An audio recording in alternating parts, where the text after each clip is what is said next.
Upstate businesses are selling donuts, gummies, and fine chocolates with something called CBD oil.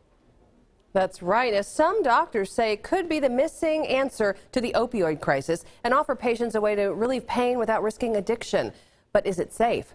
Jennifer Martin digs deeper in this 7 News original report, The People's Plant. We're totally going to be fine. You got this. Kathy Stevens' 8-year-old daughter, Hallie, is a fighter. She is currently the only person in the world with her gene change who's known. She's not able to walk or talk, and she does have a lot of seizure activity. After juggling dozens of prescriptions, she's on a seizure medication that could permanently take away her peripheral vision. She found one natural option that had dramatic results: hemp-based CBD oil. So she went from having 5 to 7 seizures a month to 2 to 3. Short for cannabidiol, this oil is derived from cannabis with a relaxing effect. It's just a little calming warmth. It's been said to improve sleep and reduce seizures, headaches, nausea, and anxiety without the head-high effect of marijuana. One day I was in excruciating pain and I came to get more oil. And within that afternoon, the pain had subsided. Asheville anesthesiologist Dr. James Taylor has been recommending it to his patients for over a year. So it was really the opioid crisis that kind of pushed us down this path to look at CBD. I think people should take this as a natural supplement, like a vitamin, every day. Now it's stirring up big business in upstate restaurants and shops. It has more like a spicy flavor. In September, master chocolatier Vincent Caradona started making fine chocolates, sugars, and butters with CBD oil at his shop Le Petit Croissant. Instead of popping an Advil, take a little chocolate. And Farm Fresh Fast is now making and selling CBD donuts. Our goal is to be the most progressive restaurant in Greenville. So there's always going to be some sort of a risk. There's always going to be some sort of a shock value. Health store Pure on Main has been selling the oil in its pure form for 2 years, along with salves, gummies, vape products, even dog treats. It flies off the shelves, but not only that, the testimonials I get every single day. It's just incredible. I've never seen anything like it. Just last year, 20 farmers in the state were approved to grow hemp through the South Carolina Department of Agriculture's Hemp Pilot Program, which was created to see if the state can generate revenue from a rising industry.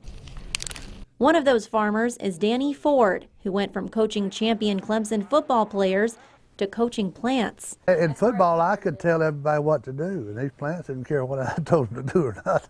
This hemp plant here in Coach Ford's greenhouse may make you look twice because it looks like marijuana. That's because the plants are actually cousins, but hemp is totally legal. Researchers are following Ford's financial success closely. We were lucky enough to have a pretty decent crop despite ourselves. His first crop is still being processed into oil, but he's hopeful. It's better than any other money you can make that I know of farming right now. That's because conditions in the state are good for hemp, according to Chris Cortina. I was expecting to see a lot of mold and mildew problems because of the humidity here. Luckily, I saw almost none of that.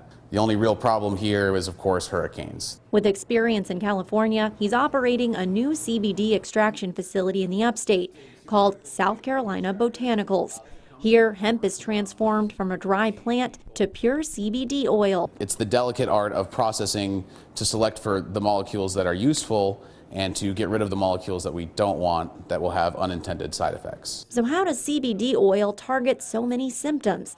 The answer, Dr. Taylor says, is in the cannabinoids found in cannabis, which stimulate our body's endocannabinoid system. So it's your internal doctor that keeps you in balance. That's why it positively affects so many different types of medical problems, because if your blood pressure is too high, by stimulating your endocannabinoid system, your body now works to lower your blood pressure. To be legal in South Carolina, hemp-based CBD oil must only have 0.3% of THC, which is what causes mental impairment. Generally, marijuana will have anywhere between 15 and 30% THC.